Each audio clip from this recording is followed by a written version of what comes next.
Selamat berjumpa kembali di Live in Fullness to Eternity. Senang saya Martin Sutomo dapat menemani Anda sekalian dalam program yang mendiskusikan informasi seputar kesehatan dan juga pola hidup sehat untuk kita semua.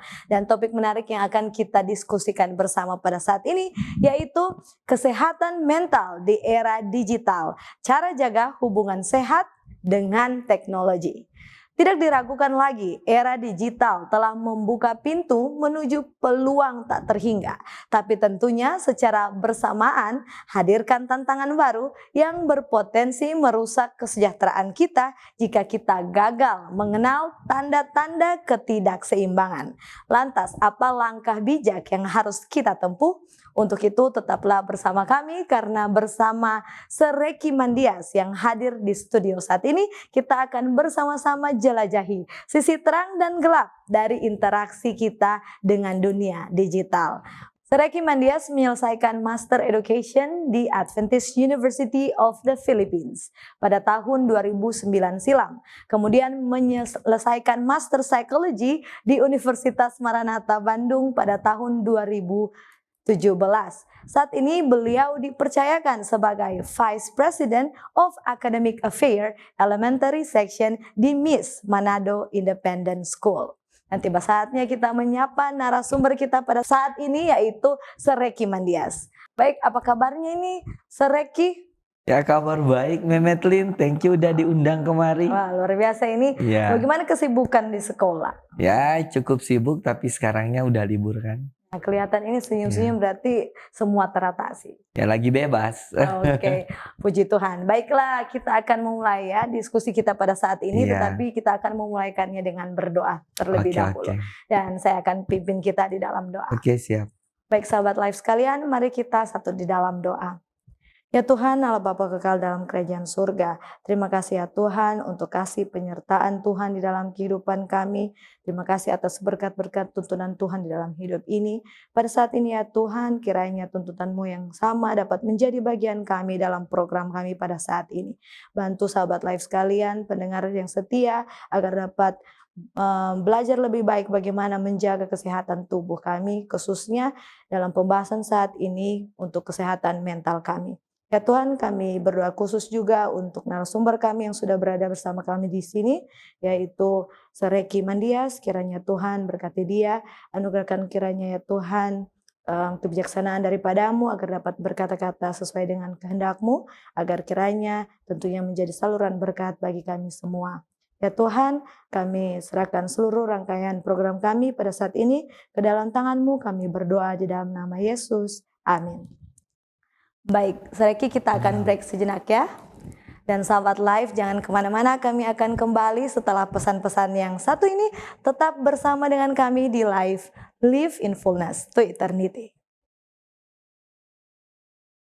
Tahukah Anda, buah adalah sumber vitamin dan antioksidan alami yang dapat meningkatkan metabolisme tubuh. Sayur memperlancar buang air besar dan dapat menurunkan risiko terkena berbagai penyakit kronis. Selalu mengonsumsi air mineral untuk menjaga keseimbangan cairan tubuh.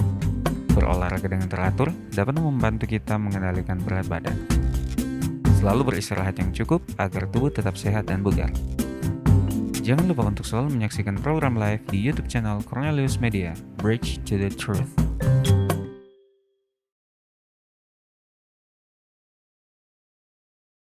Kembali lagi dengan kami di Live in Fullness to Eternity. Dan kita langsung saja ke narasumber kita, Bapak Sereki Mandias. Hubungan dengan topik kita, kesehatan mental di era digital, cara jaga hubungan sehat dengan teknologi.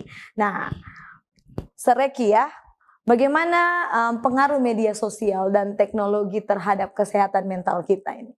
Iya, jadi kalau kita lihat ya, apalagi media sosial itu ada pro dan cons-nya. Ya.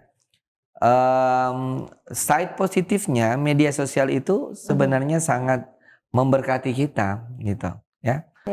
Yang pertama itu jarak dan waktu bukan masalah lagi.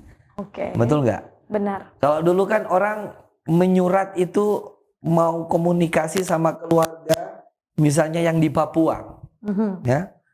Kalau kamu punya banyak uang, kamu pakai kilat khusus supaya suratnya 3 hari sampai. Oke. Tapi kebayang kalau kamu nggak punya uang, ya, sampai kapan surat itu? Kalau misalnya ada duka, ya, mau kasih tahu ke keluarga yang di Jakarta. Kalau keluarga di Manado itu udah meninggal, itu keluarga udah dikubur berapa hari baru sampai di Jakarta. Begitu juga kalau kamu lagi naksir cowok, ya, sudah keburu kawin baru sampai suratnya. Wah. Ya, tapi sekarang kan mudah, ya. Sekarang mudah. Dengan adanya media sosial, perkembangan teknologi, saya yakin perkembangan teknologi ini adalah berkat bagi orang Kristen, ya. Ya. Karena dalam buku Mazmur 136 kalau saya nggak salah, ayat 5 bahwa Tuhan menjadikan segala sesuatu dengan bijaksana.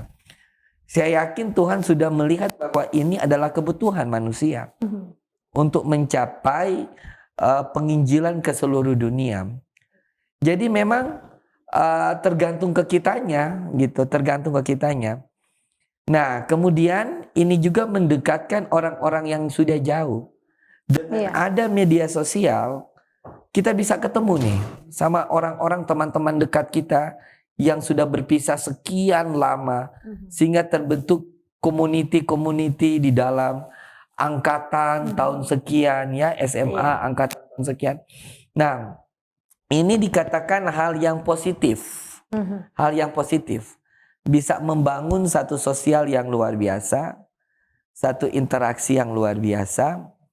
Kemudian jarak dan waktu bukan masalah lagi, dikarenakan dengan adanya media sosial kita punya WhatsApp, kita punya grup WhatsApp di gereja untuk sampaikan informasi itu begitu cepat, ya. Saya rasa itu tidak membuat orang jadi stres, tapi membuat orang itu jadi sehat malahan. Betul enggak? Coba bayangin dulu, kalau misalnya ada pengumuman di gereja, kemudian ada pergantian jam untuk acara evangelisasi atau acara Adventis pria atau sebagainya, ya. Coba bayangkan, itu komunikasinya kayak gimana? Kamu tuh harus jalan, kita jalan dari rumah ke rumah untuk kasih tahu. Benar. Tapi dengan adanya teknologi, adanya media sosial ini, WhatsApp, itu gampang, tinggal ketik aja, cring, langsung jalan. Semua udah tahu, ya. Semua pengumumannya lewat WhatsApp, lewat grup itu. Jadi saya rasa sangat diberkati lah, ya, sangat diberkati. Nah, tapi side negatifnya itu adalah menjauhkan orang-orang yang dekat, gitu. Coba perhatikan tuh. Ya. Itu keluarga pada ngumpul kan malam. Ngumpul di ruangan tamu. Ya. Lagi cerita, tapi semuanya nggak fokus.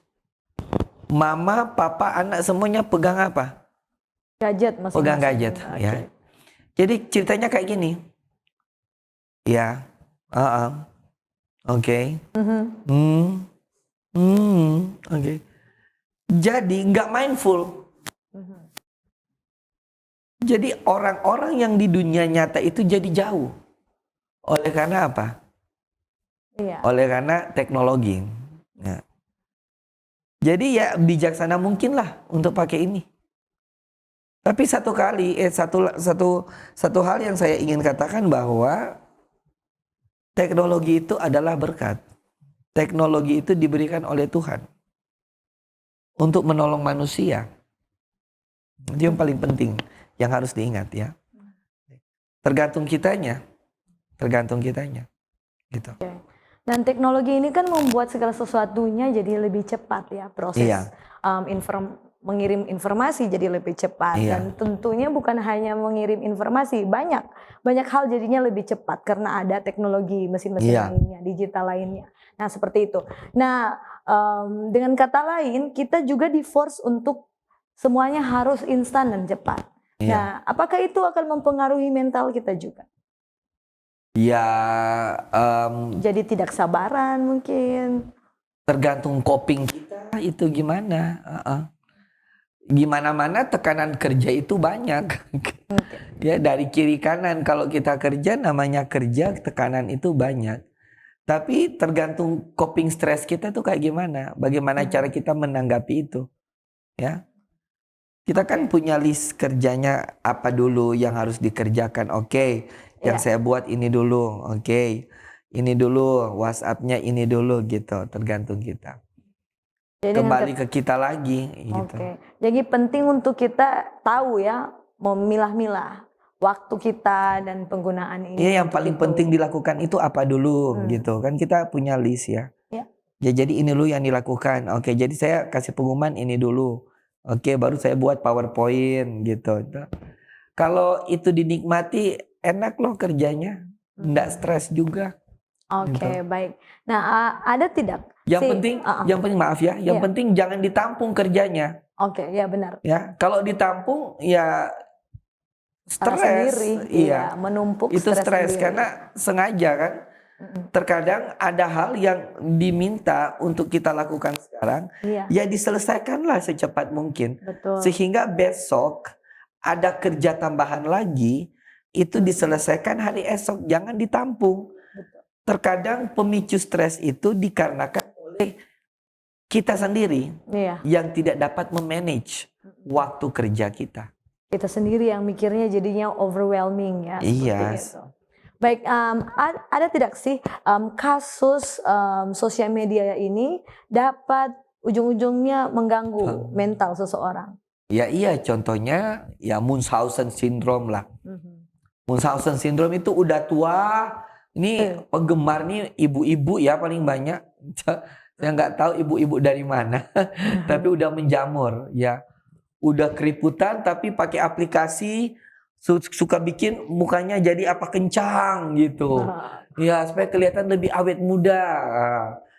Artinya tidak menerima kenyataan kalau udah tua.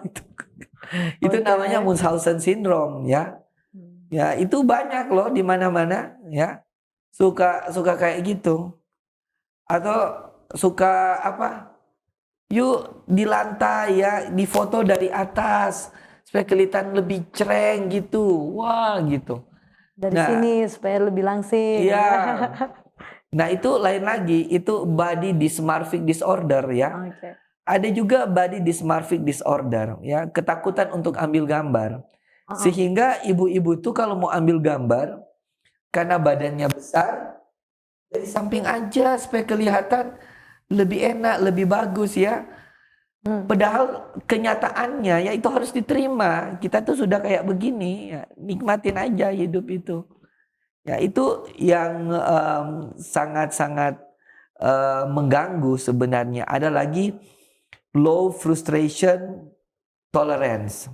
Nah, ini penyakit yang orang jadi suka dengan self esteem. Semakin banyak like, semakin orang itu bahagia. Jadi kebahagiaan seseorang itu tergantung like yang didapat lewat postingan. Semakin banyak yang like, wah senang banget dia. Wah senang banget, udah 3, udah 7, udah 10 pendeta aja like. Oh sadis kan? Wah sadis. Coba lihat postingan gua, wah gila, oh gitu kan. Semangat sekali gitu. Jadi semakin banyak yang lain semakin senang dia, semakin banyak yang like semakin bahagia dia. Kadang-kadang di gereja juga sering ngecek HP-nya. Wah udah banyak yang like, wah puji Tuhan yang komen udah banyak, itu namanya sinting. Begitu ya. Kalau dengan mereka yang menggunakan teknologi sosial media, ujung-ujungnya contohnya dikit-dikit posting kehidupan, kegiatan, apakah itu juga bermasalah atau itu wajar? Is it necessary for us to know? Apakah itu sangat penting bagi kita untuk tahu kehidupan pribadi Anda? Nanti kita akan bahas selanjutnya dengan privacy confidential. Janganlah gitu. Jangan. Ingat ya, apa definisi dari media sosial? McGraw-Hill Dictionary dikatakan bahwa media sosial itu merupakan sebuah sarana untuk berbagi informasi. Ingat, untuk berbagi informasi. bukan sebagai ajang pertunjukan kekayaan dan kehidupan pribadi yang diciptakan sebagai sarana untuk memberikan informasi. Kita tuh jualan, informasi, Di sini jualan topi, jualan sepatu. Nah itu digunakan seperti itu ya. Informasi, ada pembangunan gedung gereja, butuh sumbangan. Nah itu informasi kan. Kegiatan gereja akan dimulaikan jam sekian. Dia akan mengambil,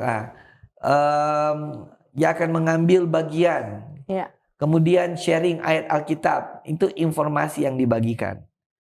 Tetapi bukan menjadi sarana unjuk diri. Gitu ya.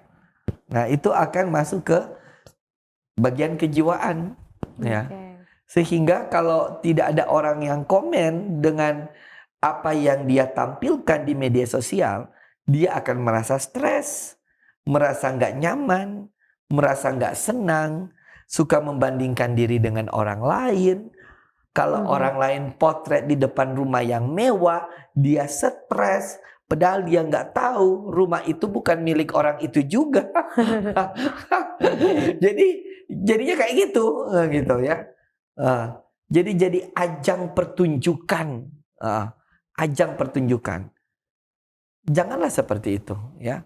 Ada juga penyakit yang disebabkan oleh karena media sosial itu narcissistic personality disorder. Kemana-mana itu di-post. Ya. On the way to Jakarta. Ya. Sudah di dalam pesawat, siap berangkat. Ya. Baru tiba di Jakarta. Peace. Ya. Lagi on the way ke Bekasi, semuanya di-post.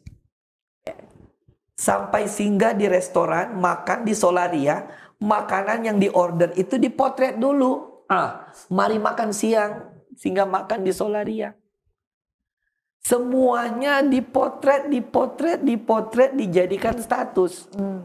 Bayangkan, terkadang dalam satu hari, dia bisa bikin sampai 10 sampai lebih status. Ya. Nah ini nggak sehat lagi. Nah, itu namanya narcissistic personality disorder.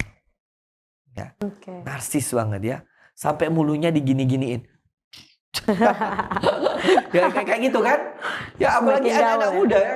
Kalau mau foto kayak gini. Ya, mulunya dimoncong-moncongin gitu. Bingung aku. Jadi lucu. Ya, kadang-kadang kalau saya lihat orang-orang itu di Facebook ya. Saya bilang ini orang-orang ini kayaknya sepertinya perlu dokter jiwa semua. Nah dengan kata lain sesuatu yang berlebihan ya. Itu tidak baik. Kita kembali lagi kepada diri kita sendiri. Benar begitu. Nah apa saja sebenarnya tanda-tanda atau gejala-gejala ketidakseimbangan penggunaan teknologi ya. Bukan hanya sosial media, teknologi agar kita bisa cegah gangguan kesehatan mental ini biar tidak lebih parah lagi. Lihat aja, mudah. Kalau kita rasa cemasnya tinggi karena HP tidak ada di saku, itu udah gangguan. Lihat aja kalau kita udah cemas, loh HP gue di mana nih? Wah, atau sedikit-sedikit kita pegang HP, nggak tahu ngapain tapi suka buka-buka. Itu ADHD kan? Scroll aja. Cuman buka scroll aja, gitu. Udah gini, nggak nyaman. Buka lagi. Ada apa ya? Bayangkan duduk sendiri dulu baca Alkitab, sekarang lihat HP. Apa ya? Ada apa ya? Aduh gitu. Nah, kemudian kalau tidur, HP-nya nggak bisa kalau nggak dibawa bantal. Nah, ini sudah bahaya. Ini udah kecanduan loh. Udah kecanduan, adik. Hati-hati. Nah, kalau begitu, bagaimana agar dapat membangun kebiasaan yang sehat dan seimbang dalam menggunakan teknologi ini, terutama sosial media yang disebut-sebut? Nah, sayang yang remaja ya, yang anak-anak karena ya, orang tua juga disayangkan sih, karena orang tua juga banyak yang adik ya. Tapi ya mau ndak mau kalau kita mau sembuh, kita harus mulai dari dalam keluarga, ya. kita didik anak-anak kita dengan bagaimana cara menggunakan teknologi pada tempatnya. Aturan harus ada. Seperti contoh, jam 9 semuanya sudah nggak bisa pegang HP. Itu waktu untuk tidur. Di meja makan semuanya nggak ada yang pegang HP. Betul nggak? Betul. Di saat ibadah nggak ada yang pegang HP. Betul. Di saat lagi bicara keluarga. Jadi tiap malam itu harus ada family time. Nggak ada yang pegang HP. Oke? Pada waktu kita masuk ke dalam rumah, jangan anak-anak nggak pegang HP, tapi orang tuanya, mamanya pegang HP. Itu nggak fair. Nantinya anak-anak kan cemburu loh. Kok mama bisa, papa bisa, kita nggak bisa. Benar. Jadi aturan itu berlaku untuk segenap keluarga. Jadi kita bikin aturan aja di rumah. Ya. Oke, kita pegang HP semua sampai jam 7. Selesai jam 7 nggak ada yang pegang HP. Oke? Deal? Deal. Makan semua di meja makan. Nggak ada depan televisi karena teknologi juga kan. Nggak ada yang makan sambil pegang HP. Nggak ada yang bisa begitu. Semua duduk makannya bersama-sama. Sambil cerita. Seperti itu. Kalau misalkan kita gunakan itu sebagai musik, contoh, sambil kita berbicara, itu tidak masalah ya. Yang penting, kalau misalnya itu entertainment ya, gunakan musik ya oke-oke aja. Selagi kita tidak sambil ngobrol dengan orang lain, kadang-kadang kan kita suka ngobrol. Pada waktu kita ngobrol sama orang, kita sering kebanyakan ke HP daripada ke orangnya. Jadi arah mata kita itu tidak ke orang, itu nggak sopan ya. Oh iya, oke, iya, oke. Jadi seperti itu ya. Iya, udah sih, udah dibilang berapa kali kayak gitu. Nggak tahu ya gimana. Itu nggak sopan, etikanya nggak ada. Bagaimana jika kita menerima pesan nih, dan itu penting untuk dibalas. Sedangkan kita pada saat itu sedang berbicara dengan orang sekitar kita. Apa langkah yang baik untuk dilakukan? Ya katakan saja excuse me for a while. Oke, jadi dihentiin dulu ya. Ya, excuse me, minta maaf nggak lama ya. Oke, langsung tutup lagi gitu. Nggak masalah sih. Selagi tidak edik ya, ediknya tinggal gini-gini terus. Gini terus, itu masalah. Tapi kalau tiba-tiba ada kering, permisi ya, nggak lama bu, nggak lama ya. Anak saya bu lagi sakit, nggak lama ya bu, saya angkat dulu HP saya. Nah itu oke, itu nggak ketagihan, itu nggak edik ya. Iya. Oke. Nah, apa peran orang tua dan pendidik dalam membantu anak-anak dan remaja untuk mengembangkan hubungan yang sehat dengan teknologi? Di saat kita masalahnya kayaknya lebih ke susah untuk menghentikan. Kita tidak bisa jauh dari teknologi. Iya. Kita tidak bisa menghindari teknologi. Betul. Yang ada kita berdamai dengan teknologi. Udah, ajar mereka bagaimana menggunakan teknologi. Tetapi ajar mereka bagaimana cara menggunakan itu dengan baik, fungsi, tujuan, dan timingnya. Kapan itu digunakan dan kapan itu tidak digunakan. Tidak seharusnya digunakan. Sekarang di mana-mana teknologi. Orang di gereja nyanyi aja kok pakai LCD. Benar. Betul nggak? Lagu Sionnya semua ada di sini. Betul nggak? Alkitab juga ada di sini. Nah, edukasi bagaimana cara menggunakan dan kapan itu digunakan itu sangat penting. Yang harus dilakukan oleh pendidik dan orang tua. Sehingga anak-anak tahu kapan itu digunakan, kapan itu tidak seharusnya digunakan. Oke. Dan bagaimana pentingnya menetapkan batasan dan untuk melindungi privasi kita itu dalam penggunaan teknologi demi kesehatan mental yang lebih baik. Seperti itu. Jangan curhat di medsos. Penting ya, underline. Jangan curhat di medsos. Ya, semakin Anda curhat di medsos itu banyak orang yang suka up. Suami saya pulang malam. Kira-kira di mana ya? Wah, sis, bahaya tuh sis. Mobilnya diparkir di sini sis. dicari dong. Siapa yang tahu gitu, up. Ya. Semakin kita curhat ke medsos, itu tidak akan menyelesaikan masalah, tetapi masalah itu akan semakin besar. Jangan pernah curhat di medsos. Saya juga mau anjurkan jangan berdoa di medsos. Saya nggak tahu orang lebih suka berdoa di medsos daripada berdoa ke Tuhan ya. Nah itu yang jadi masalah. Jadi orang paling suka curhatnya ke medsos daripada curhatnya ke Tuhan. Emang orang yang baca medsos itu, mereka itu cuman kepo. Tapi bukan menyelesaikan masalah. Baik, saya juga pernah baca, malah ada yang bilang sebenarnya sebaliknya. Seperti contohnya kalau kita mungkin merasa stres begitu, bisa kita tuliskan sesekali di sosial media agar ada orang yang bisa melihat kebutuhan kita, untuk kita dianjurkan mungkin agar mencari sesuatu untuk memenuhi kebutuhan mental orang tersebut. Bagaimana tanggapan? Mendingan bicara langsung secara fisikal dengan orang-orang tertentu, seperti di akun atau di akunnya, daripada ke medsos. Itu dari psikologi ya. Karena itu kurang efisien. Masalah kita tidak perlu semua orang tahu.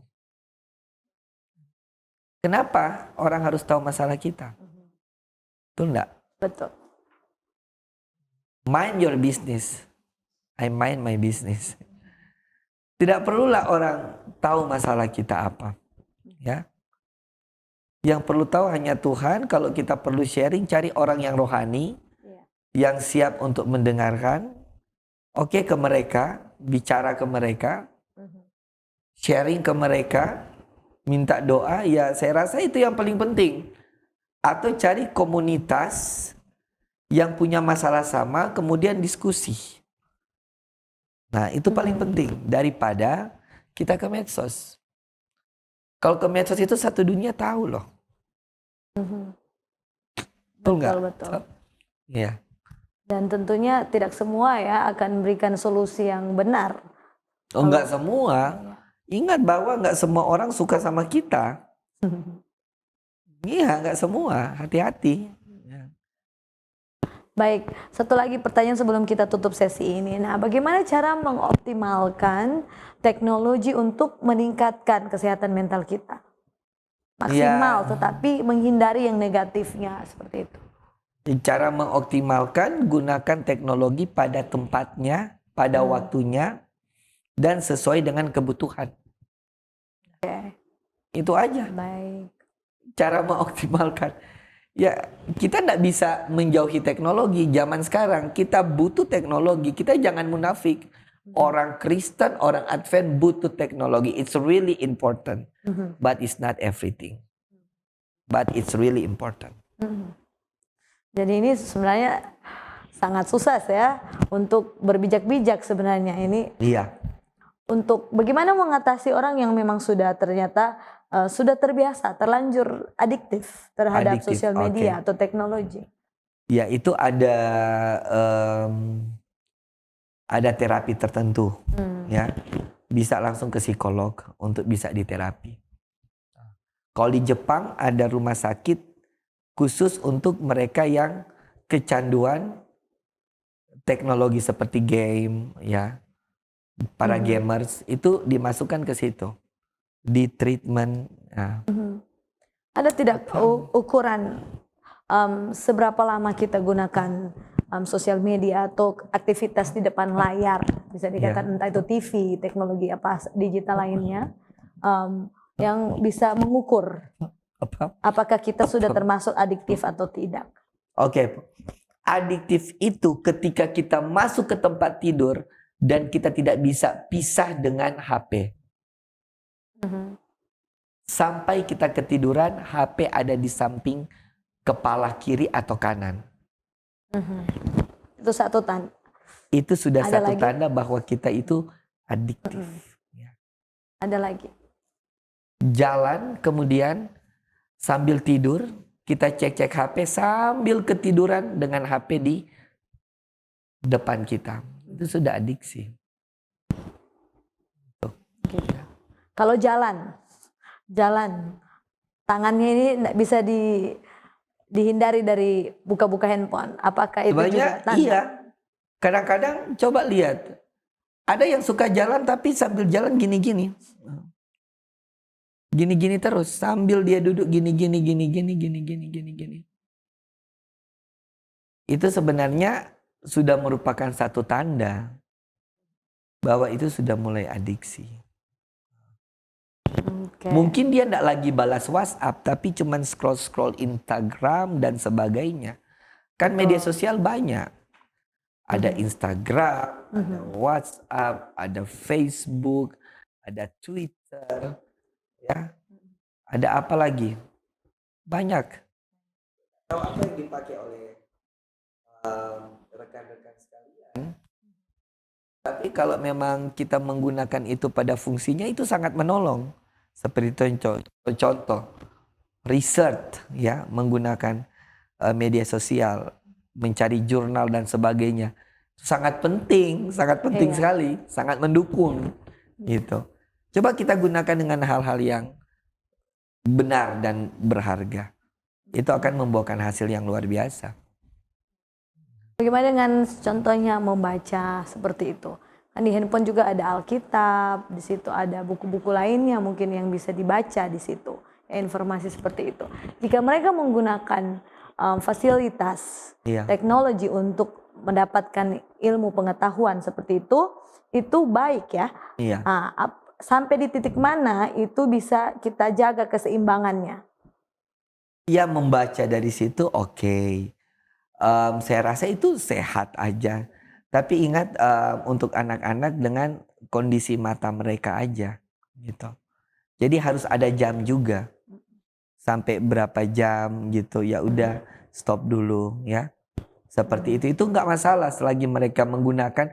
Makanya saya katakan lagi, cara mengoptimalkan itu dengan mengajarkan, mengedukasi mereka kapan waktu untuk digunakan, untuk apa itu digunakan, benefitnya apa bagi mereka, kemudian kapan itu seharusnya tidak digunakan.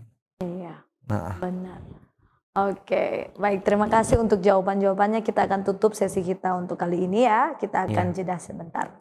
Dan terima kasih sahabat Live sekalian. Kami akan kembali lagi tetap bersama dengan kami di Live in Fullness to Eternity. Diskusi dan kajian mendalam mengenai tokoh, tema, atau cerita tertentu di dalam Alkitab. Memberikan motivasi dan bimbingan untuk menggunakan metode yang tepat dalam membaca Alkitab. Selalu saksikan program Depth Inside Growth setiap hari Jumat pukul 19 waktu Indonesia Tengah di YouTube channel Cornelius Media, Bridge to the Truth. Terima kasih Anda masih setia bersama dengan kami di Live in Fullness to Eternity. Masih dalam topik kesehatan mental di era digital, cara jaga hubungan sehat dengan teknologi. Dan kita kembali kepada narasumber kita, Sir Reky Mandias. Baik, kita menyambung ya diskusi kita.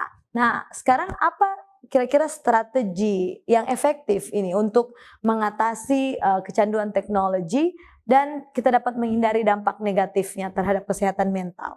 Oke. Mungkin pertama self evaluation dulu. Kita lihat seberapa jauh kita kecanduan ya. Seberapa jauh kita terikat dengan teknologi, terlebih dengan media sosial.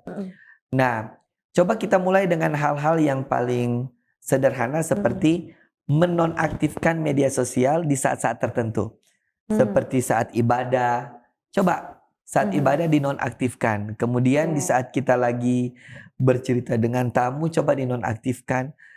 Kemudian ketika kita sedang dalam acara makan malam bersama keluarga, dinonaktifkan gitu. Jadi ada waktunya ya, dinonaktifkan aja. Coba kita mulai. Memang pada waktu kita akan memulaikan ini, rasa ketidaknyamanan itu ada, tapi harus diperangi. kita akan rasa tidak nyaman karena dinonaktifkan. Tapi paling kita akan berpikir, ini WhatsApp-nya sudah banyak pasti. Ini yang di Insta sudah banyak ini yang Tapi kalau kita mau sembuh, mari kita coba dengan hal-hal seperti itu. Pertama kita coba nonaktifkan. Kemudian yang kedua, kita buat satu jadwal rutin ya. Dalam satu hari misalnya saya hanya bisa mencek media sosial itu mungkin selain WhatsApp, karena kalau WhatsApp kan biasa penting sekali. Oke, Instagram dan sebagainya itu hanya bisa dibuka dari pukul 6 sampai pukul 7 malam. Nah, contoh. Kemudian coping stress. Ya. Kita lebih banyak luangkan waktu fisik di luar rumah atau di dalam rumah, bersih-bersih, kemudian atur tanaman dan sebagainya, ya. Itu akan sangat menolong. Dan seperti yang saya sudah singgung sebelumnya, cobalah kita punya aturan di dalam rumah atau keluarga, seperti kita pegang HP itu hanya sampai jam 7 saja. Jam 7 ke atas semuanya tidak lagi pegang HP, semuanya siap untuk berdoa. Habis ibadah ada yang belajar, oke. Kalau mau belajar pakai laptop aja, jangan pakai HP. Oke, diawasin, oke. Laptopnya kalau boleh kasih di ruangan tamu supaya orang tua bisa lewat, bisa diakses terus, bisa dilihat terus apa yang mereka lakukan. Setelah itu jam 9.30 semua berdoa, tidur, selesai. Nah, jadi misalnya itu contoh ya, contoh sederhana yang dapat dilakukan dalam keluarga untuk menghindari kita lebih terjerumus ke dalam adiksi dengan penggunaan media sosial. Gitu. Benar sekali, itu cara-cara ya yang bisa diikuti biar kita kembali lagi tidak tergantung. Baik. Memang pertama coba setengah mati, ya rasanya tidak nyaman gitu. Tapi kalau itu diperbiasakan nanti akan membentuk satu pola dan semuanya akan nyaman. Baik. Nah, bagaimana kita dapat menggunakan teknologi ini sebagai alat untuk cari dukungan sosial? Kalau tadi mungkin kita cari cara untuk agar tidak terlalu adiktif, lalu kita lebih akrab dengan mereka yang di sekitar kita. Tetapi bagaimana kita juga dapat ini untuk menggunakan teknologi mempererat mereka yang jauh seperti itu? Ya seperti saya katakan tadi, dukungan sosial itu untuk apa? Apakah itu dukungan sosial untuk kampanye? Dukungan sosial untuk pemilihan election sebagainya, atau maksudnya dukungan sosial karena sahabat-sahabat jauh yang sudah lama tidak ketemu akhirnya ketemu, ya oke, silakan. Itu bagus, itu fungsinya teknologi media sosial untuk dukungan sosial. Tetapi ingat, kita pakai jam aja, pakai timing aja gitu. Nggak masalah. Itu bukan masalah. Saya juga punya WhatsApp. Walaupun saat sekarang saya masih bergumul menggunakan Facebook atau tidak. Tapi saya punya WhatsApp. Nah, cuman WhatsApp ya. Saya suka untuk ketemu teman lama, say hi, apa kabar, udah di mana, gimana kehidupannya, anak kamu di mana, gimana. Itu senang ya. Kadang-kadang suka telepon. Nah, itu saya rasa hal-hal yang sangat positif. Dan itu bukan adiksi. Karena kita menanyakan informasi. Ingat ya, konteks definisi dari media sosial itu untuk memberikan informasi dan bertukar informasi. Baik, jadi sebenarnya kalau kita ada hubungan dengan orang yang jauh, mungkin lebih cepat kita video call mungkin ya, daripada sedikit-sedikit pegang handphone, chatting mungkin ya. Bisa, nggak masalah. Selagi kita tidak adiksi, selagi kita menggunakan itu pada tempatnya, pada waktunya, fungsinya, ya silakan aja. Nggak masalah. Bebas-bebas aja ya. Oke. Nah, Apa ada tips atau saran praktis mungkin untuk mengembangkan pola hidup dengan teknologi dalam kehidupan hari-hari ini tanpa kita ujung-ujungnya terikat dengan kata adiktif ini? Iya. Jadi marilah kita berdamai dengan teknologi lah gitu.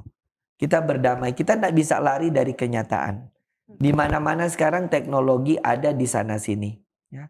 Coba kita berdamai dengan teknologi dan kembali ke diri kita itu untuk time management. Ya. Kita manage diri kita dan manage keluarga kita. Gitu. Saya rasa itu aja. Kita tahu, kita memperkenalkan kepada anak-anak kita tentang teknologi ini. Kemudian kita kasih tahu mereka fungsinya apa, kapan untuk digunakan. Saya rasa itu sangat penting. Ya. Kembali ke kita. Teknologi itu akan menjadi berkat bagi kita dan juga terkadang akan memberikan satu dampak yang negatif jika tidak digunakan secara semestinya. Baik, kembali lagi diri sendiri kita harus technology wise ya. Bukan teknologi yang menyesuaikan dengan kita, tapi kita yang harus pintar-pintar. Bagaimana mengatur ya. Ya, teknologi di sana ada diciptakan untuk manusia.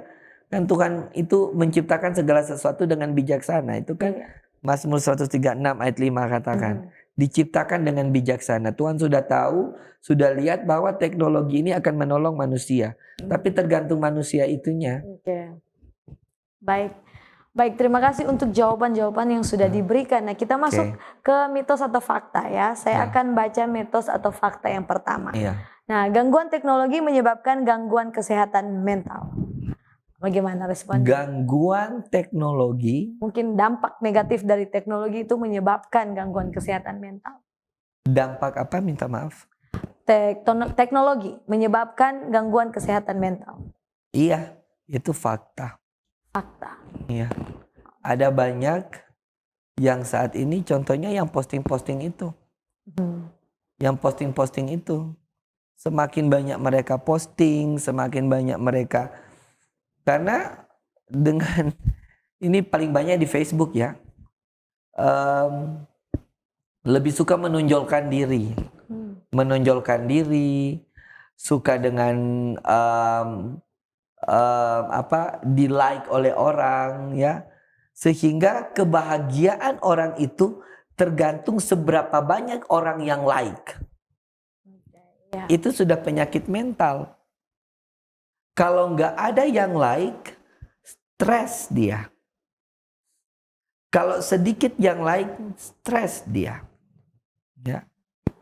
Kalau dia lihat orang posting ada rumah baru, stres dia. Kalau dia lihat orang postingnya mobil baru, stres dia. Gitu. Nah, ini yang menjadi masalah. Sehingga memang betul bahwa teknologi juga itu bisa mempengaruhi mental orang gitu. Baik. Selanjutnya ya, mitos atau fakta yang berikutnya, menghindari aktivitas media sosial sepenuhnya adalah solusi terbaik. Saya rasa itu mitos. Kita tidak dapat menghindari sosial media. Oke. Kita diperhadapkan dengan dunia yang berkembang. Kemana-mana kita kerja, kita pakai sosial media. Ya, jadi itu mitos. Kita butuh sosial media. Ya. Tetapi bijaksana dalam menggunakan sosial media. Baik, mitos atau fakta yang terakhir. Nah, sini katakan orang yang mengungkapkan masalah kesehatan mental di media sosial hanya mencari perhatian. Ini mitos atau fakta? Bisa mitos, bisa fakta. Seperti contoh, orang yang punya ide untuk bunuh diri, kadang dia akan mengungkapkan itu secara terang menderang. Yang terjadi kasus belum lama ini di Manado, seorang pegawai Indomaret. Seorang wanita, ya. Sebelum dia bunuh diri kan dia mengungkapkan perasaannya kemudian rencananya lebih baik mengakhiri hidup dan sebagainya. Nah, itu menjadi fakta. Itu menjadi fakta. Tetapi juga ada orang-orang tertentu yang menggunakan itu hanya untuk mencari perhatian, gitu. Jadi kita harus pintar melihat, ya. Orang-orang yang ingin bunuh diri, biasa mereka akan mengungkapkan itu terang benderang. Itu harus langsung ditindaki. Jadi kita lihat orangnya juga ya, mungkin dia tidak sering curhat, terus tiba-tiba sudah tiba-tiba curhat ada yang seperti aneh, itu. Iya. Coba langsung di approach, gitu. Itu penting juga sekali-sekali ya. Baik, terima kasih untuk jawaban-jawabannya. Sebelum kita akhiri atau menutup dari diskusi kita pada saat ini, bisakah saya minta Sereki untuk dapat memberikan sedikit closing statement. Apa penting untuk disimpan bagi sahabat live sekalian? Buat kita semua, jangan sampai kita ketinggalan dalam teknologi. Karena orang-orang Advent itu harus maju dalam teknologi. Kita harus maju dalam teknologi. Ingat bahwa teknologi itu merupakan sarana bagi kita dalam penginjilan. Bijaksanalah dalam menggunakan teknologi. Karena ingat, teknologi ini diberikan oleh Tuhan sebagai berkat bagi umat manusia untuk digunakan di dalam bersosialisasi. Dengan bersosialisasi, firman Tuhan itu dapat tersebar ke seluruh dunia. Jadi bijaksana dalam menggunakan teknologi, gunakan itu untuk hal-hal yang penting dalam pekerjaan, bahkan di dalam penginjilan. Amin. Baik, terima kasih untuk closing statement yang sudah disampaikan kepada sahabat live sekalian. Kiranya bisa benar-benar dipraktekkan ya. Jangan jadinya kita tetap adiktif saja seperti itu. Iya. Baik, kita akan segera tutup diskusi kita. Bisakah saya minta kesediaan dari Sereki untuk dapat pimpin kita di dalam doa tutup? Oke, mari kita berdoa. Ya Tuhan Allah Bapa di sorga, terima kasih banyak untuk segala berkat yang sudah Engkau berikan bagi kami. Kami boleh menyelesaikan seksi pembahasan mental dan teknologi di saat ini. Dan kiranya apa yang sudah didiskusikan bisa benar membantu kami semua di dalam memberikan edukasi kepada keluarga, sanak saudara, kerabat, bahkan anggota jemaat. Diberkati kami semua pada kesempatan ini. Di dalam nama Tuhan Yesus kami berdoa. Amin. Amin. Baik, diucapkan kembali banyak-banyak terima kasih kepada Sereki ya yang sudah meluangkan waktunya untuk dapat membagi ilmunya bagi sahabat live sekalian pada saat ini. Kiranya Tuhan memberkati Sereki dalam segala tugas dan tanggung jawab. Terima kasih juga. Baik. Tidak lupa kami ucapkan terima kasih juga kepada pemirsa di rumah, sahabat live Cornelius Media dan Hope Channel Indonesia yang tentunya sudah setia mengikuti siaran ini hingga pada akhirnya. Namun sudah saatnya kami pamit mundur diri. Demikianlah perjumpaan kita di episode kali ini. Dan tentunya jika Anda merasa diberkati dengan program kami, bisa langsung share video ini dari akun Facebook atau YouTube official kami kepada keluarga dan sahabat yang Anda kasihi. Jangan melewatkan episode live selanjutnya, masih di hari dan waktu yang sama. Dan jangan lupa juga untuk tetap ikuti program Cornelius Media yang menarik lainnya. Akhir kata, saya Mertin Sutomo dan seluruh kru yang bertugas mengucapkan sampai jumpa dan salam sehat.